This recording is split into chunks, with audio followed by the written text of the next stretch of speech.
G'day brewers, in this video I'm going to show you the sacred trilogy of beer measurements that you need to collect on brew day to ensure you brew consistent beer every time. Let's get brewing.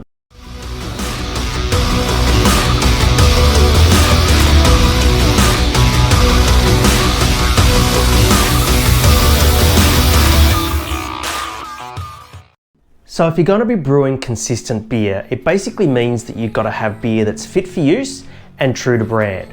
Fit for use basically means all the things that can be measured with a machine. So for example, that means things like ABV, IBU, colour, haze, pH, all those sorts of things are fit for use.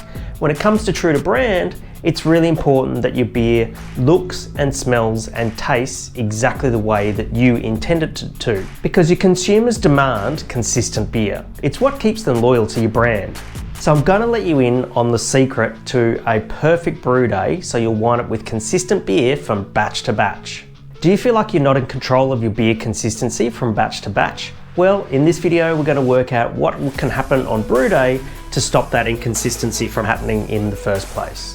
To be honest, I'm surprised at the number of brewers who just don't keep an eye on these really simple measurements on brew day, and then they usually wind up with inconsistent beer that varies.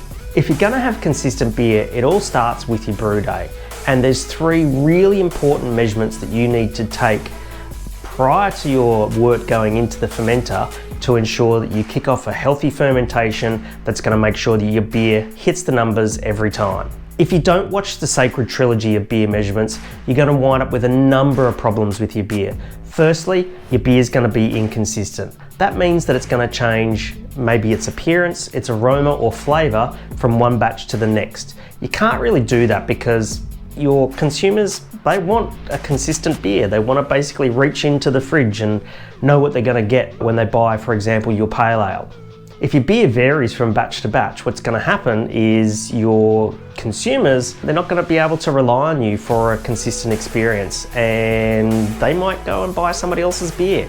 If you don't watch the sacred trilogy of beer measurements on your brew day, you're going to wind up with a number of problems. Firstly, your ABV might well be off target.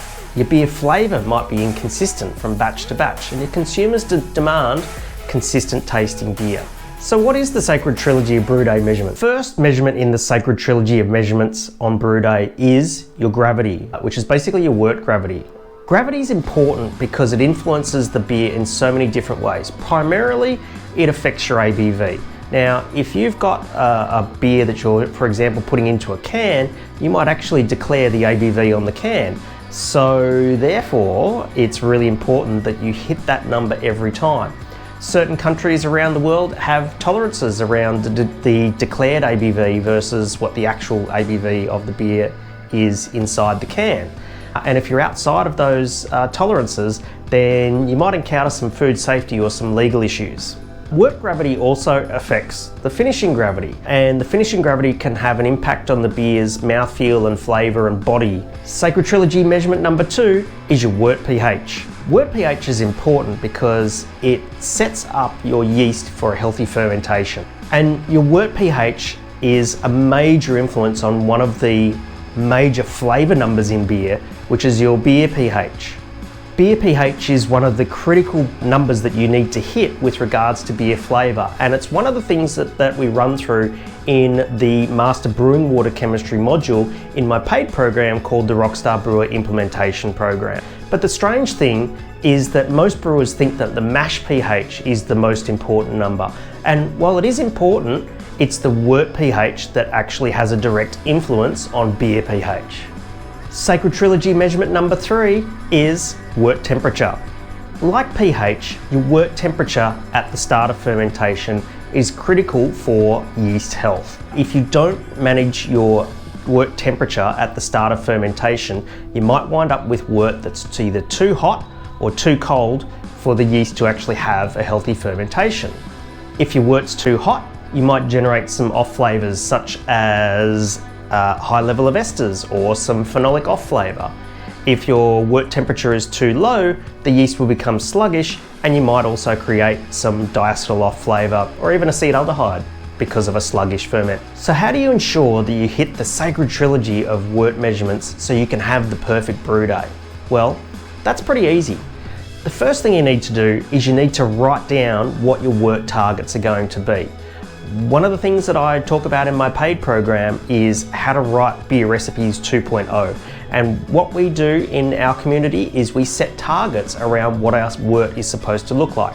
So we know in advance what our wort temperature, our pH and original gravity is going to be. And they become our target numbers. Next, on brew day, run your brew day as normal, mash in, do your Vorlauf, do your lauter, and run off to the kettle. Make sure you get to within one specific gravity point or 0.2 Plato of your target gravity as your target start of boil gravity.